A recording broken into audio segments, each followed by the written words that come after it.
संदीप ने अपनी माँ के कहने पर गांव में शादी कर ली थी। लड़की का नाम था सुनीता।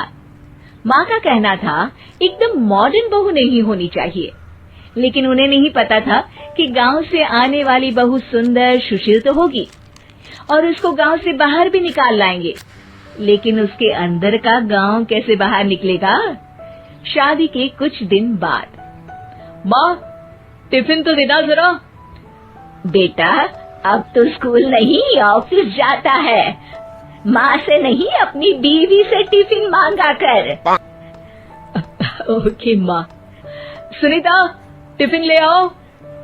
एक लो टिफिन, इसके अंदर पिस्ता डाल दिया है। पिस्ता? पिस्ता क्यों? सास जी ने बोला था ना कि आपको पिस्ता बहुत पसंद है। ओहो, मैंने पिस्ता नहीं पास्ता बोला था, पास्ता। पास्ता? कहीं होता है पास्ता? अरे बेटी तू रहने दे, मैं बना दूंगी। अच्छा किया कि पाव भाजी बनाने का नहीं बोला, वरना किसी के पाव बना देती है। सुनीता को बुरा लगता है, लेकिन उसकी नादान हरकतें कम नहीं होती।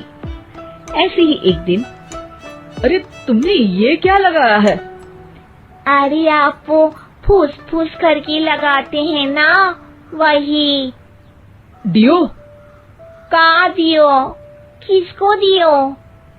अरे वही ना जिससे खुशबू आती है। हाँ हाँ सही पकड़े हैं। अच्छा लेकर तो आना। कौन सा डियो लगाया तुमने? अभी लेकर आते हैं जी। संदीप की बात मानकर सुनीता अंदर से खुशबू वाला फुसफुस लेकर आती है। ओएमजी! ओएमजी मतलब ओ माय गणेश ना। अरे ओएमजी छोड़ो, और ये खुशबू वाला फुसफुस की बात कर रही थी तुम? हाँ इसी की, फिर से सही पकड़े हैं। अरे देवी, लेकिन आप सही नहीं पकड़े हैं, ये डियो नहीं है। डियो नहीं है तो क्या लियो है? अरे ये रूम फ्रेशनर है, जिसको कमरे में छिड़कते हैं, खुद पर नहीं। कोई बात नहीं, माँ कहती थी आत्मा किराएदार है, शरीर एक किराए का कर्म। हम शरीर पे ये डाल लिए तो क्या फर्क पड़ जाएगा। अरे बहू, ओ बहू, मेरे लिए फल तो ले आ, फिर मैं बाजार जाऊंगी। सुनीता अपनी सास के लिए फल लेकर आती है। अरे बेटा, पपीता, तरबूज और सेब फल ऐसे कैसे खा लूं? काट कर तो ले आ। माँ जी, मेरे गांव में तो खेत से उठा के सीधा खा लेते हैं। अरे ये तेरा गांव नहीं है ना। अरे संदीप, तू ही कुछ समझा देना इसको बेटा। मैं कैसे समझाऊं माँ, ये तो माइक्रोवेव को भी भट्टी बोलती है। कल मैंने बोला हाय कैसी हो, तो बोलती है किसी को हाय नहीं लगानी चाहिए।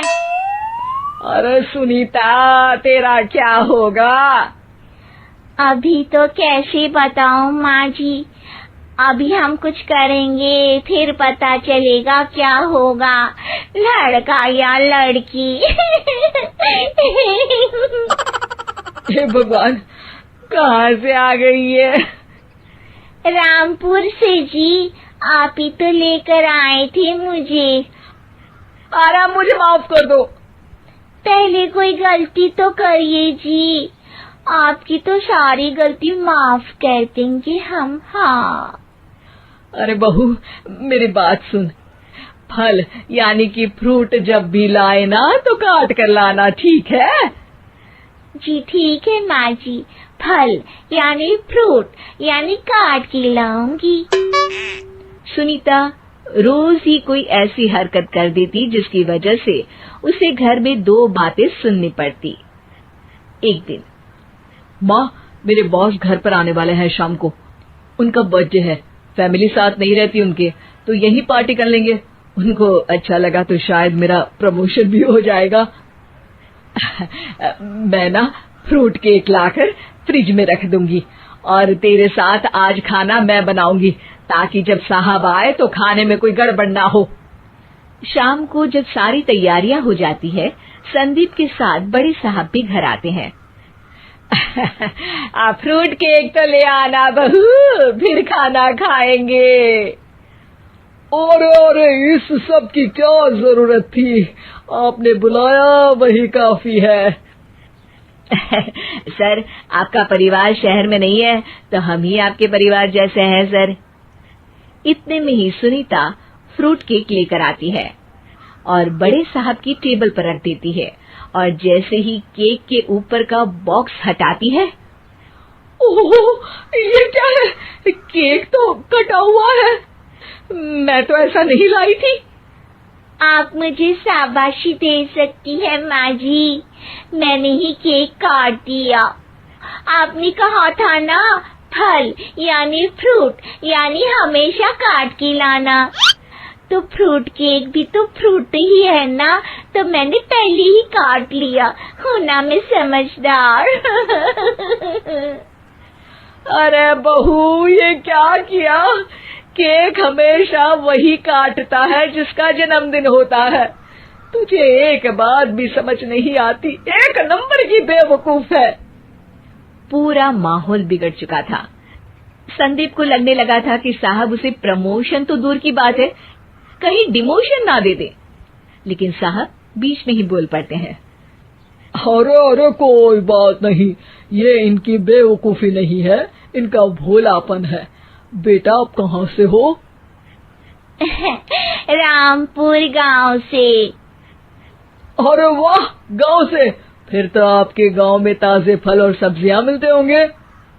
हाँ, सही पकड़े हैं, हम तो काटते भी नहीं, सीधा खा लेते हैं। मैं ना एक बार तुम्हारे गांव घूमने जरूर चलूंगा। क्यों संदीप, ले चलोगे ना? मुझे गांव घूमना बहुत पसंद है। बस फिर क्या था, संदीप और सास दोनों खुश हो गए क्योंकि साहब को सुनीता ने गांव की बात करके खुश कर दिया था। अब संदीप का प्रमोशन पक्का था। शिक्षा, कभी भी किसी भी गलती पर घबराना नहीं चाहिए। हो सकता है कि उस गलती की वजह से आगे बड़ा फायदा हो जाए।